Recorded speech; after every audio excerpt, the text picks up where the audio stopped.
اسلام کے غمخوار ہے علماء دیوبند، آقا کے وفادار ہے علماء دیوبند، اسلام کے غمخوار ہے علماء دیوبند۔ اللہ کے محبوب کے اور دین مبی کے، اللہ کے محبوب کے اور دین مبی کے حقدار دل کی گہرائیوں کے ساتھ خوش آمدید کہتے ہیں۔ اب آئیے میں مدرسہ ہادہ کے ایک طالب علم کو آپ کے سامنے پیش کرتا ہوں۔ محمد تاج ابن محمد اسلم ٹھیکیدار کو دعوت دیتا ہوں کہ آپ تشریف لائیں اور موت اور فکر آخرت کے تعلق سے جو ان کی تقریر ہے پیش کریں۔ محمد تاج ابن محمد اسلم ٹھیکیدار۔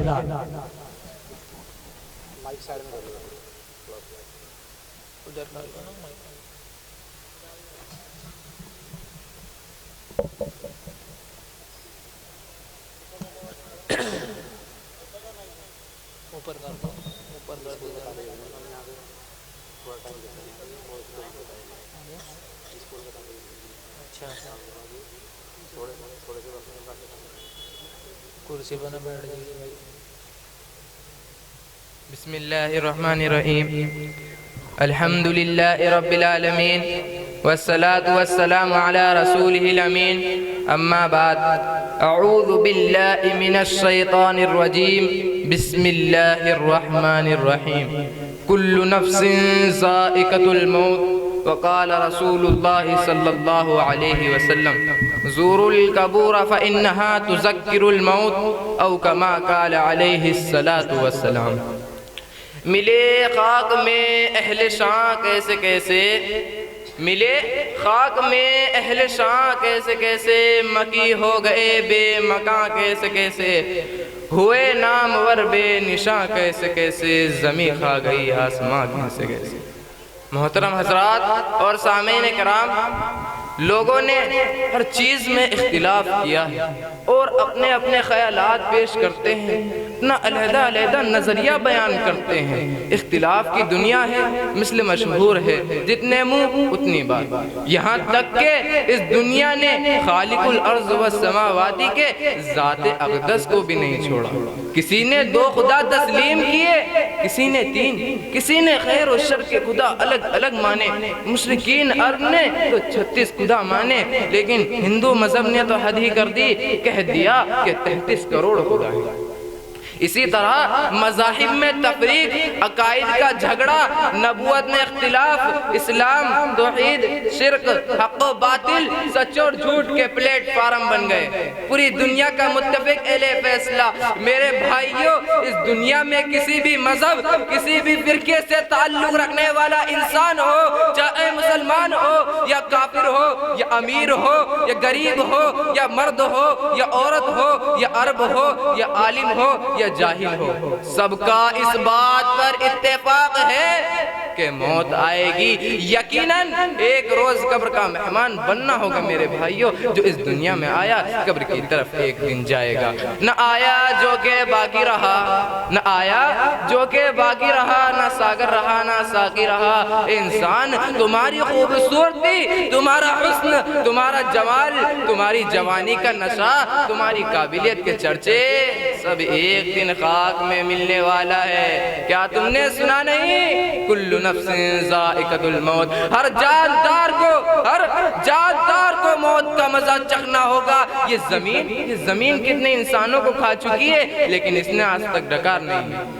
حضرت سلیمان علیہ السلام کی موت کا واقعہ، پیارے مسلمانوں، حضرت سلیمان علیہ السلام کے پاس موت کا فرشتہ اس وقت آیا جب آپ بیت المقدس کی تعمیر قرار کر رہے تھے۔ فرشتے نے اللہ کا پیغام سنایا۔ حضرت سلیمان علیہ السلام کو بڑی فکر ہوئی کہ رب العالمین کا پیغام آ گیا ہے اور بیت المقدس کی تعمیر تو ابھی باقی ہے۔ تو حضرت سلیمان علیہ السلام نے فرشتے سے عرض کیا کہ اے فرشتے، اللہ سے جا کر عرض کرو کہ اللہ تیرا بندہ سلیمان تھوڑی مہلت مانگتا ہے، اور وہ اس لیے کہ آپ کے گھر کی تعمیر ابھی باقی ہے۔ وہ بادشاہ جو ہواؤں پر حکومت کرتا تھا، وہ بادشاہ جو سارے پرندوں کا اپنے تابع کیے ہوئے تھا، وہ بادشاہ جو ساری دنیا پر بادشاہت کرتا تھا میرے بھائیوں، لیکن آج وہ زندگی کی بھیک مانگ رہا ہے۔ اللہ نے فرمایا کہ اے سلیمان بیت المقدس کا کیوں بہانہ کرتے ہو؟ تعمیر مکمل کرنا یہ کام تو ہمارا ہے۔ چنانچہ فوراً آپ کی روح قبض کر لی گئی۔ قرآن کہتا ہے، کیا کہتا ہے؟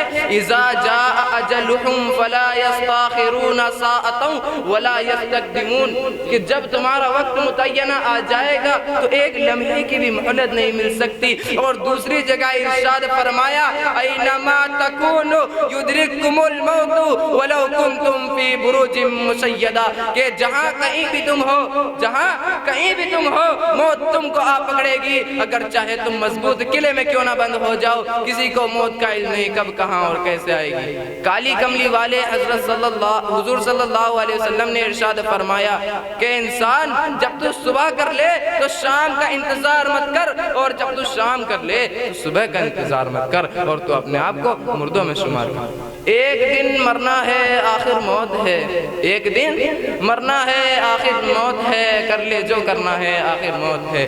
ایک روایت میں آتا ہے کہ موت کی سختی کی وجہ سے انتقال کے وقت انسان کو اتنی پیاس لگتی ہے کہ اگر اس انسان کو پانی کا سمندر بھی پلا دیا جائے تب بھی اس کی پیاس ختم نہیں ہوتی۔ اور ایک روایت میں یہ بھی آتا ہے کہ موت کی سختی کی وجہ سے انتقال کے وقت انسان کو اتنی تکلیف ہوتی ہے کہ اگر اس انسان کو تلوار سے 300 ٹکڑوں میں بھی کر دیا جائے تب بھی اس کو اتنی تکلیف نہیں ہوتی جتنی اس کو موت کی وجہ سے ہوتی ہے۔ مسلمانوں غور کرو، اس کے لئے ہم نے کتنی تیاری کر رکھی ہے۔ آج کا مسلمان سوچتا ہے کہ جب آخری وقت آ جائے گا تو توبہ کر لیں گے، استغفار کر لیں گے اور اللہ کو راضی کر لیں گے۔ ایک عجیب مثال فلسفے کے امام و استاذ غزالی رحمت اللہ علیہ نے ایک عجیب انداز سے یہ بات سمجھائی۔ فرماتے ہیں کہ ایک بادشاہ تھا، اس کا ایک باغ تھا جس کے کئی حصے تھے۔ بادشاہ نے ایک ملازم کو بلایا،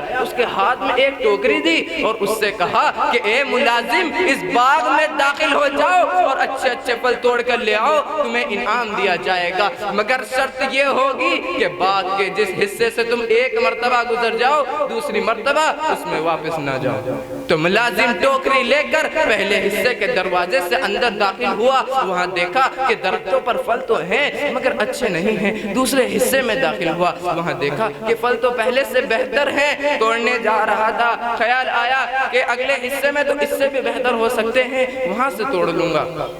اگلے حصے میں داخل ہوا، وہاں دیکھا کہ پھل تو بہت اچھے ہیں، توڑنے جا رہا تھا، پھر وہی خیال آیا کہ اگلے حصے میں تو اس سے بھی بہتر ہو سکتے ہیں، وہاں سے توڑ لوں گا۔ جیسے ہی چوتھے اور آخری حصے میں پہنچتا ہے، وہاں دیکھتا ہے کہ درختوں پر تو پھل ہی نہیں ہے۔ اب افسوس کرنے لگا کہ کاش میں پہلے حصے سے ہی پھل توڑ لیتا تو آج میری ٹوکری خالی نہ ہوتی، اب میں بادشاہ کو کیا منہ دکھلاؤں گا۔ میرے بھائیوں، ہماری زندگی بھی کچھ اسی طریقے سے ہے۔ ہمیں بھی اللہ تبارک و تعالی ہر دن میں نیکیوں کے پھل توڑنے کا حکم دیتا ہے، لیکن ہم ہر دن سوچتے ہیں کہ ہم کل سے نیک بن جائیں گے، کل سے نیک بن جائیں گے، لیکن ہمارا کل کبھی نہیں آیا اور نہ ہی آئے گا۔ اور اسی حال میں ہمیں ایک دن اللہ کے پاس جانا پڑ جائے گا۔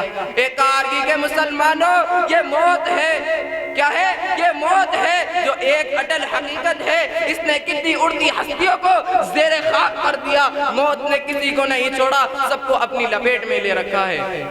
موت کو اگر حکومت کے ذریعے سے ٹالا جاتا تو فرعون کو کبھی موت نہ آتی، موت کو اگر وزارت کے ذریعے سے ٹالا جاتا تو حامان و محمود کو کبھی موت نہ آتی، موت کو اگر قوت و طاقت کے ذریعے سے ٹالا جاتا تو رستم و سہراب کو کبھی موت نہ آتی۔ میرے عزیزو، موت کو اگر نبوت کے ذریعے سے بھی ٹالنا ممکن ہوتا تو دونوں جہاں کے سردار آمنہ کے لال حضور صلی اللہ علیہ وسلم کو کبھی موت نہ آتی۔ وقت کی قلت کی بنا پر اس شعر کے ساتھ میں اپنی تقریر کو مکمل کرتا ہوں۔ یا رب تیری رحمت کا امیدوار آیا ہوں، یا رب تیری رحمت کا امیدوار آیا ہوں، منہ ڈھانپے کفن سے شرمسار آیا ہوں۔ یا رب چلنے نہ دیا بار گناہ نے مجھ کو پیدل، اس لیے کندھوں پر سوار ہو کر آیا ہوں، مالی نہیں۔